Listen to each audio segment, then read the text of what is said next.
Hello, my name's Michalis Eleftheriou.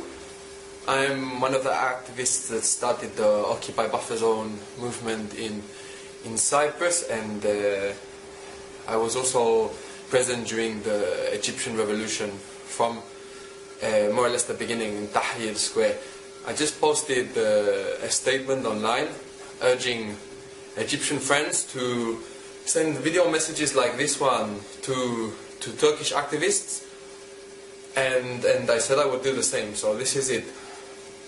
I think it's very important for us to learn from each other's experiences in this global uprising, which we know is not just about a park and it's not just about Turkey. It's about one system all over the world, and in this way it would be sad for us to repeat the same errors. Now Taksim is looking very much like Tahrir, unified and wonderful and full of energy, and the world is looking on with a mixture of excitement and sadness and pride and tears, and we're sharing this with you. There is some rumble, there is some comments from the army which are worrying, and I wanted to share with you the experience of the Egyptian revolution so that the same thing doesn't happen in Turkey. Most of what the world heard about the Egyptian revolution was some glorious photos and images like those which are coming out of Turkey at the moment, and since then it went quiet. Well, the Egyptian revolution so far has been a complete failure. Why? When Mubarak stepped down and the Supreme Council of Armed Forces took power, the people in the streets were chanting Eid Wahda, one hand with the army, that they were one hand with the army, and they believed that the army was the savior, and Egypt really paid the price for this. The army pretended to be the savior of the people, and of course if the army was going to take power, what they least wanted was a society like that starts a revolution.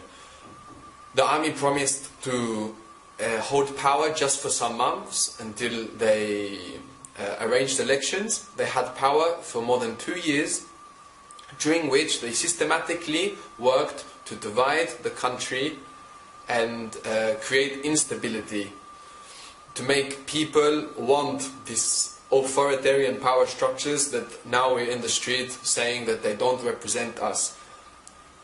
I understand that people might feel like this could never happen in Turkey.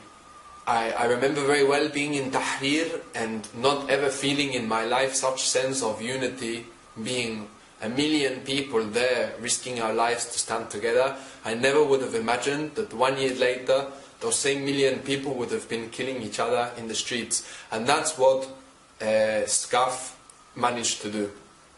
Now, my point is only that we have to be very careful to not accept false victories.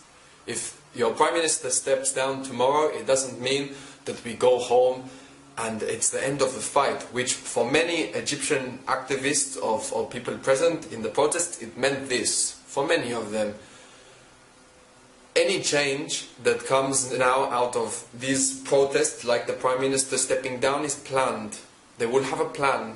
He's not just going to step down and there's going to be victory. There's going to be a plan to take the power back, or there's going to be a plan for somebody else to take the power. It's very likely that the army steps in now, as there is a friction between the army and the state in Turkey, that the army steps in now, acting like the savior of the people, and then once everybody goes home and you don't have this force of being millions in the street, and everybody goes home, then the army will start picking at people one by one. This has been the experience in Egypt. Currently in Egypt you have the Muslim Brotherhood in power, which are a completely inept and corrupt political party which are destroying the country, and the army is sitting back, letting that happen, waiting for the moment where they will be called in to take the power back. That's what's happening in Egypt right now.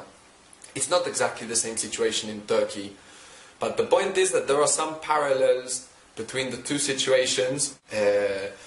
There are two parallels between the situations where it will be very, very wise to investigate everything that happened in Egypt, to have contact with Egyptian activists, to share experience, so that the same thing doesn't happen again. What we least want is such unnecessary losses of life. The people that have died and been injured so far is already so completely unnecessary.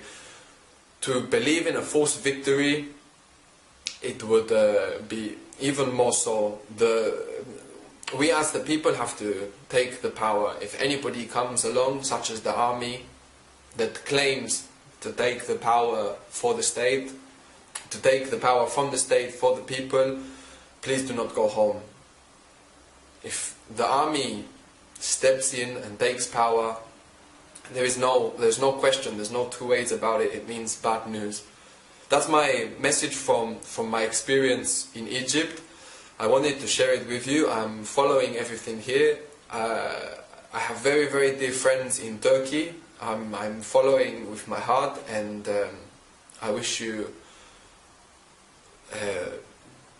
luck and wisdom and courage.